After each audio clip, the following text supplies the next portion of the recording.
रूस यूक्रेन युद्ध, Israel Hamas युद्ध। मौजूदा समय में दुनिया एक साथ कई युद्धों की गवाह बनी हुई है। ये युद्ध भले ही दुनिया के अलग अलग कोने में लड़े जा रहे हों, लेकिन कहीं न कहीं ये एक दूसरे से जुड़े हुए हैं। ताज़ा हालात बयां करते हैं कि सुपर पावर अमेरिका रूस, यूक्रेन और इजरायल हमास इन दोनों की जंग में एक कॉमन सपोर्ट की तरह काम कर रहा है। अमेरिका रूस के खिलाफ यूक्रेन को मजबूती दे रहा है, जिसके चलते पुतिन के लिए यूक्रेन की मदद करने वाला पश्चिमी खेमा किसी दुश्मन से कम नहीं है।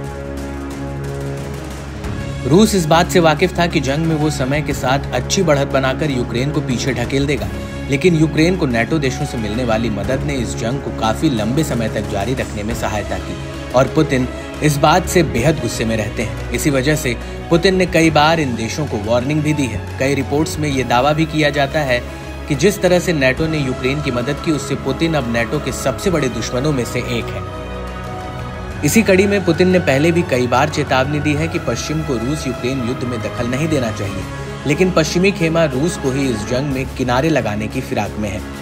अमेरिका और ब्रिटेन ने यूक्रेन को अब रूस में घुसकर हमला करने की छूट दे दी है। यूक्रेन को ऐसे ऐसे हथियार मिल रहे हैं जिसके दम पर वो अब रूस में काफी अंदर तक हमले कर रहा है। लेकिन अब पुतिन ने ऐसी चेतावनी दी है जिससे दुनिया को वर्ल्ड वॉर 3 के मुहाने पर लाकर खड़ा कर दिया है। रूस ने परमाणु हमले को लेकर अपनी नई नीति का ऐलान किया है। पुतिन ने एक हाई लेवल मीटिंग बुलाई और कहा कि अगर हवाई हमला ऐसे ही जारी रहा तो रूस परमाणु हमला कर इसका करारा जवाब देगा। Современная военно-политическая обстановка динамично меняется, и мы обязаны это учитывать, в том числе возникновение новых источников военных угроз и рисков для России и наших союзников. Предложено внести ряд уточнений в части определения условий применения ядерного. Обновленной редакции документа агрессию против России со стороны любого неядерного государства, но с участием или при поддержке ядерного государства предлагается рассматривать как их совместное нападение на Российскую Федерацию. Также четко фиксируются условия перехода России к применению ядерного оружия.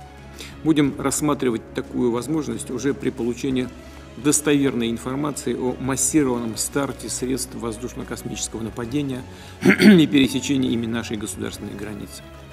Имея в виду самолеты стратегической или тактической авиации, крылатые ракеты, беспилотники, гиперзвуковые и другие. इसी कड़ी में रूसी खुफिया एजेंसी ने सितंबर की शुरुआत में कहा था कि यूक्रेन युद्ध को वेस्टर्न देशों द्वारा बढ़ावा दिए जाने के बाद अब रूस के लिए परमाणु सिद्धांत को संशोधित करना आवश्यक हो गया है। एक रिपोर्ट के मुताबिक राष्ट्रपति पुतिन ने इस मीटिंग के दौरान अमेरिका और ब्रिटेन द्वारा क्रूज मिसाइलों को लॉन्च करने की अनुमति देने पर चिंता जताई, जिसके बाद कहा कि अगर वेस्ट यूक्रेन को रूस पर बमबारी करने के लिए ऐसे हथियार चलाने की इजाजत देता है तो ये सीधे रूस के साथ युद्ध जैसा होगा। मॉस्को को ऐसी स्थिति में सही निर्णय लेने के लिए मजबूर होना पड़ेगा। वहीं रूस का मौजूदा परमाणु सिद्धांत कहता है कि वो केवल तभी अपने परमाणु हथियारों का इस्तेमाल करेगा जब उस पर परमाणु हमला होगा। अमेरिका और रूस के बीच एक परमाणु संधि भी है, जिसे यूएस रूस न्यू स्टार्ट संधि कहा जाता है, जो 5 फरवरी 2011 को लागू हुई। एक तरफ भारत रूस यूक्रेन जंग को शांति से निपटाने की कोशिशों में लगा है, वहीं दूसरी तरफ पश्चिमी देश लगातार यूक्रेन को उकसा रहे हैं और यही वजह है कि इमरजेंसी बैठक पुतिन ने बुलाई और इसमें एक बड़ा कदम उठाया।